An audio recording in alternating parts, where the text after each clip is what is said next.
Viewers, welcome back to my YouTube channel. उम्मीद करता हूँ सब खैरियत से होंगे।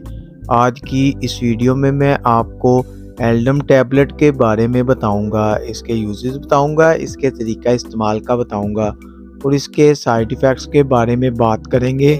सबसे पहले हम इस टैबलेट की इंट्रोडक्शन करवाते हैं। एल्डम टैबलेट हॉरिज़ॉन फार्मा कंपनी की है। इसके एक पैक में 30 टैबलेट होती हैं और ये सिर्फ 60 mg में ही अवेल होती है।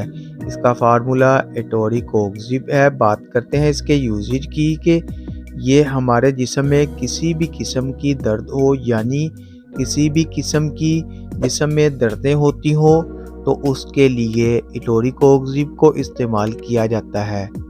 और मुख्तलिफ किस्म की स्वेलिंग भी होती हो तो उसके लिए भी हम एल्डम टैबलेट का ही इस्तेमाल करते हैं, यानी